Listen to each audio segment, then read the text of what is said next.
ఓం గం గణపతియే నమః. ఓం నమః శివాయ. ఓం శ్రీమాత్రే నమః. సర్వమంగళమాంగళ్యే శివే సర్వార్థసాధికే శరణ్యే త్ర్యంబకే దేవి నారాయణి నమోస్తుతే. జ్ఞానానందమయం దేవం నిర్మల స్ఫటికాకృతం ఆధారం సర్వవిద్యానం హయగ్రీవం ఉపాస్మహే. అయితే మనం ఈరోజు చెప్పుకునేది అంశం ఏంటంటే, అన్ని రాశులకి ఇన్ జనరల్ రాశులకు అడుగుతారు. కాకపోతే రాశులు కాకుండా లగ్నాలకి మనం తీసుకున్నట్టయితే, లగ్నాలకి ఏ ఏ లగ్నాల వాళ్ళకి వ్యాపారం వారికి ఎలా ఉంటుంది, ఏ స్థానాధిపతి ఏ గ్రహం వారికి అనుకూలంగా ఉంటుందో అది ఈరోజు మనం తెలుసుకుందాం. అయితే వారికి ఖచ్చితంగా వారు ఏ వ్యాపార రంగం ఎంచుకుంటున్నారో అది ఖచ్చితంగా వారి అనుభవం పూర్వకంగా చేసుకుంటే చాలా బాగుంటుంది. ఏదో మాకు ఇష్టపూర్వకంగా మేము ఈ వ్యాపారం చేస్తున్నాము అనే ధోరణి కాకుండా ఖచ్చితంగా వారికి ఆ రంగాల్లో వారికి ఖచ్చితమైన అనుభవం ఉంటేనే మటుకు వ్యాపారంలో దిగితే చాలా బాగుంటుంది. అయితే ఒక్కొక్క లగ్నాల వాళ్ళకి మనం ఇన్ జనరల్ చాలామంది రాశులకు కూడా చూసుకోవచ్చు కదా అని అంటారు. కాకపోతే రాశులకి లగ్నాలకి తేడా ఏంటంటే, రాశి మనం మనస్సును గ్రహిస్తాం అంతేగాని లగ్నం అనంటే మటుకు మొత్తం శరీరం మొత్తం ప్లస్ లగ్నం అనంటే దాని నుంచి ఏ గ్రహాలు వారికి అనుకూలంగా ఉంటుందో అనేది తెలిపేది కేవలం లగ్నం మాత్రమే. కాబట్టి మనం ఖచ్చితంగా లగ్నం నుంచి తీసుకుంటే చాలా చక్కగా ఉంటుంది. అయితే కొందరికి జన్మతిథి లేదా పుట్టిన రోజు సమయం ప్రదేశం ఏంటి ఇవన్నీ ఏం తెలియదు. సో తెలియని వారికి మనము వారి పేరు ద్వారా మనం ఆ పేరు ముందు అక్షరం ఏ రాశికి అనుకూలం అవుతుంది, ఏ రాశిలో పడుతుంది అని తీసుకొని వారి రాశుల ప్రకారం మనము చెప్తామన్నమాట. సో ఈ రకంగా మనము ప్రతి లగ్నాల వారికి రాశుల వారికి మనం వ్యాపారం ఏ వ్యాపార రంగం వీరికి చాలా అనుకూలంగా ఉంటుంది అని చక్కగా చూసుకోవచ్చు. అయితే కొందరు ఏంటంటే పార్ట్నర్షిప్ కూడా చేసుకుంటారనమాట. పార్ట్నర్షిప్ అన్నా చేసుకుంటారు, లేకపోతే ఓన్లీ బిజినెస్ వీరు ఒక్కరే ఎంటర్ అయ్యి చేసుకోవడం కూడా జరుగుతుందన్నమాట.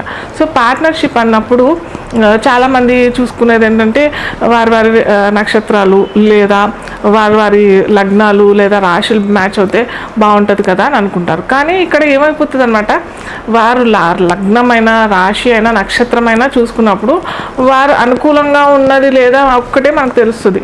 కాకపోతే మీ పార్ట్నర్ మీరు తీసుకున్నప్పుడు ఖచ్చితంగా ఆ పార్ట్నర్ యొక్క జాతకం మొత్తం తీసుకొని అలాగే మీ జాతకం కూడా మొత్తం తీసుకొని వారి ధనాధిపతి లాభాధిపతి ఇవన్నీ తీసుకొని మనం వ్యాపారం మొదలు పెడితే చాలా చక్కగా ఉంటుంది. అలా కాకుండా కేవలం నక్షత్రం లేదా నామ నక్షత్రం ప్రకారం తీసుకుంటాము, ఓన్లీ డేట్ ప్రకారం తీసుకుంటాము అన్నట్టయితే పప్పులో కాలేసినట్టే. వారి పార్ట్నర్షిప్ కూడా అంతగా బాగుండదు. వారి కలయిక బాగానే ఉంటుందేమో కానీ వారు అనుకూలంగా చేసుకున్నట్టు బాగానే ఉంటుంది. కానీ మనం వ్యాపారం చేసింది ఎందుకు, మనకు లాభాలు పొందడానికి మనం వ్యాపారం చేస్తాం కదా.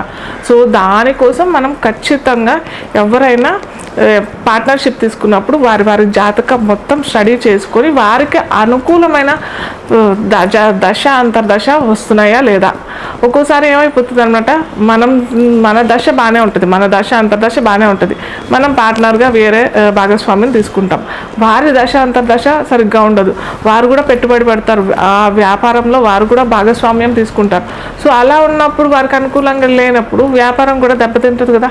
సో ఇలా ప్రతి ఒక్కటి మనము తెలుసుకుని ముందర దిగితే, అంటే ఈ పార్ట్నర్షిప్ ప్రకారం చూసుకున్నట్టయితే ఇది తెలుసుకుని ఖచ్చితంగా దిగాలి.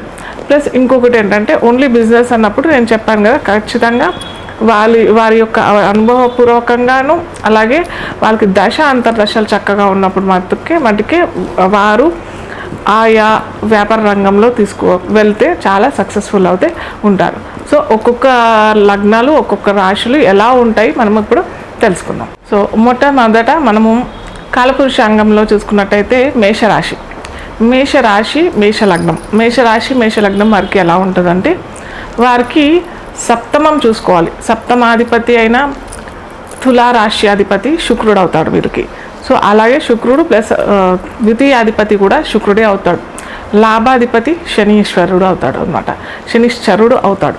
సో వీరందరూ చక్కగా ఉండడం, ఈ మేషలగ్నం వారికి శుక్రుడు చాలా చక్కగా ఉండాలి. ప్లేస్మెంట్, ఎందుకంటే సప్తమం మనకి భాగస్వామ్యం అవుతుంది, అలాగే బిజినెస్ కూడా అవుతుంది.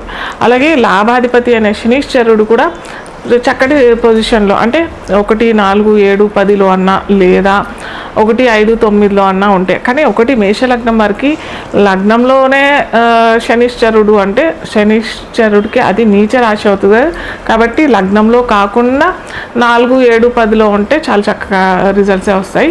అలాగే 5, 9లో ఉంటే కూడా కోణ స్థానాల్లో అవుతాయి కాబట్టి అక్కడ కూడా చక్కటి ఫలితాలు ఇస్తాడు.